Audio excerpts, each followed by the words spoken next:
তিনিবাৰৰ বাবে প্ৰাৰ্থিত্ব লাভ কৰিলে ৰূপহীহাটৰ বৰ্তমানৰ যি বিধায়কগৰাকী আছে নুৰুল খুদাই আজি যি AICCৰ যি প্ৰাৰ্থিত্বৰ তালিকা ঘোষণা কৰিছে সেই ঘোষণাত যি তালিকা আছে তালিকাত নাম অন্তৰ্ভুক্ত হৈছে তিনিবাৰৰ বাবে বিধায়ক নুৰুল খুদাৰ। মই বিধায়ক নুৰুল খুদাৰ বাসগৃহত উপস্থিত আছোঁ আৰু এই মুহূৰ্তত বিধায়কগৰাকীৰ কিছু মন্তব্য ল'বলৈ যত্ন কৰি মোৰ লগত আছে বিধায়কগৰাকী। কি ক'ব, কেনেকুৱা লাগিছে, অনুভৱ কেনেকুৱা? না ভাল লাগিছে আৰু দলৰ তৃণমূল পৰ্যায়ৰ কৰ্মীসকলৰ মতক যে দলৰ ঊৰ্ধ্বতম কৰ্তৃপক্ষই স্বীকৃতি দিছে তাৰ কাৰণে মই দলৰ ঊৰ্ধ্বতম কৰ্তৃপক্ষক মই ধন্যবাদ জনাইছোঁ। বিশেষকৈ মই যেতিয়া আমাৰ প্ৰাৰ্থিত্ব আবেদন দাখিল কৰা সময়সীমা দিছিলে আৰু সেই সময়সীমাৰ শেষ দিনা অকল মই 4-5জন আলেম ওলামা জ্যেষ্ঠ নাগৰিকক লৈ গৈ মই প্ৰাৰ্থিত্বটো দি আহিছিলোঁ আৰু কাৰো ওচৰত যোৱা নাছিলোঁ। তাৰপিছত আমাৰ যেতিয়া স্কেনিং কমিটিৰ চেয়াৰমেন মাননীয় প্ৰিয়ংকা গান্ধী ডাঙৰীয়া দি আহিলে সেইদিনা গৈ গুৱাহাটীত এপাক লগ পাই আহিছোঁ আৰু কাৰো ওচৰত মই যোৱা নাছিলোঁ। মই কৈছিলোঁ যে টিকেটৰ কাৰণে দৌৰিব নালাগে, টিকেট দলে দিব দলে দি যাব আৰু সেইমতে মই দৌৰা নাছিলোঁ। মই কাৰো ওচৰত গৈ তাঁত পাতি পৰা নাছিলোঁ যে মোক প্ৰাৰ্থিত্ব দিয়ক বুলি। কিন্তু মই এটা কথা জানো, যিহেতু ৰূপহী বিধানসভা সমষ্টিসমূহ জনসাধাৰণৰ মোৰ লগত আছে। প্ৰতিটো ৱাৰ্ডত ৱাৰ্ড কংগ্ৰেছ কমিটি আছে, প্ৰতিটো ভোটত ভোট কংগ্ৰেছ কমিটি আছে, প্ৰতিটো মণ্ডলত মণ্ডল কংগ্ৰেছ কমিটি, মণ্ডল মহিলা কংগ্ৰেছ, মণ্ডল যুৱ কংগ্ৰেছ, ব্লক লেভেলত block Congress, block youth Congress, block NSY, block Sevadal, block minority cell, young brigade, আমাৰ তাৰ উপৰি আমাৰ এডভাইচাৰী কমিটি। গতিকে আমাৰ সংগঠন এনেকুৱাই মজবুত যে আমাৰ প্ৰতিটো ভোটত আমাৰ 200-300 কৰ্মী আছে, য'ত যিটো ভোটত 200-300 কৰ্মী এটা সমষ্টিত আমাৰ প্ৰায় 36,000ৰ ওপৰত কৰ্মী।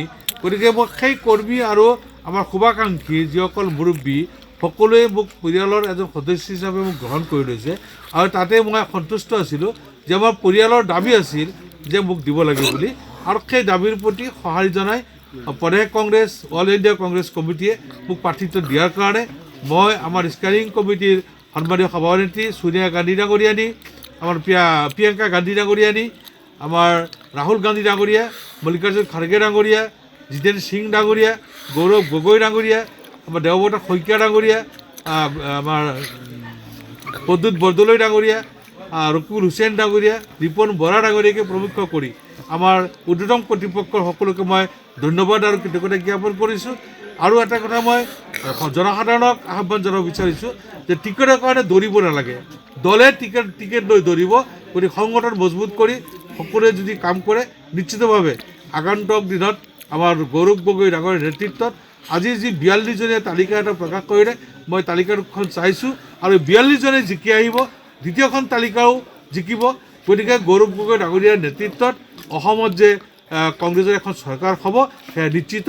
পৰম কৰুণাময় ইচ্ছাত আমি এখন চৰকাৰ পাম, সুস্থিৰ চৰকাৰ, সবল চৰকাৰ, যি চৰকাৰত নাথাকিব কোনো ধৰণৰ কোনো ধৰণৰ সংঘাত, কোনো ধৰণৰ বিভেদ, কোনো ধৰণৰ সাম্প্ৰদায়িকতা, কোনো ধৰণৰ ভিন্নতা, থাকিব মাত্ৰ একতা, আত্মসন্তুষ্টি আৰু ভাতৃত্ব।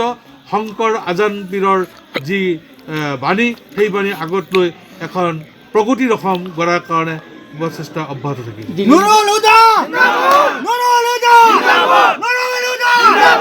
গৌৰব গগৈ গৌৰব গগৈ ৰাহুল গান্ধী প্ৰিয়ঙ্কা গান্ধী প্ৰদ্যুৎ বৰদলৈ নুৰুল হুদা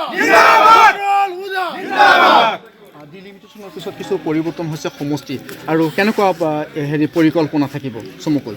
চাওক, ডিলিমিটেশ্যন হোৱাৰ পিছতো মোৰ কোনো ধৰণৰ ব্যাঘাত হোৱা নাই। সেইকাৰণে হোৱা নাই যিহেতু মই যেতিয়া ক্লাছ 7ত পঢ়োঁ তেতিয়া সংখ্যালঘু ছাত্ৰ ইউনিয়ন কৰি আঞ্চলিক, তাৰপিছত জিলা, তাৰপিছত ৰাজ্যখনত মই নেতৃত্ব দি আহিছোঁ। গতিকে আপোনাৰ কলিয়াবৰী কওক, চামগুৰিয়ে কওক, ৰূপহী কওক, ডিয়ে কওক, যি সমষ্টি আছে অসমৰ প্ৰতিটো সমষ্টিতে মোৰ অধিকাৰ আছে, প্ৰতিটো সমষ্টিতে মোৰ সহকৰ্মী আছে, প্ৰতিটো সমষ্টিতে মোৰ বন্ধু আছে।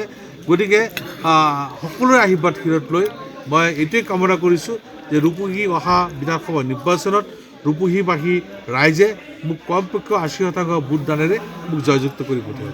নিৰ্বাচনত ইতিমধ্যে হুদা ডাঙৰীয়াই ইতিমধ্যে প্ৰকাশ কৰিছে যে এইবাৰ যি নিৰ্বাচন আহি আছে যিহেতু টিকট দলে প্ৰদান কৰিছে তাৰপিছত 80,000 ভোটৰ ব্যৱধানত যে 80% ভোটৰ ব্যৱধানত যে জয়ী হ'ব সেয়া নিশ্চিত বুলি ইতিমধ্যে বৰ্তমানৰ যিগৰাকী বিধায়ক আছে 3বাৰকৈ এই ৰূপহীহাট সমষ্টিৰ পৰা টিকট প্ৰদান কৰিছিলে দলে আৰু 80% ভোটৰ ব্যৱধানত জয়ী হ'ব বুলি মন্তব্য কৰিছে।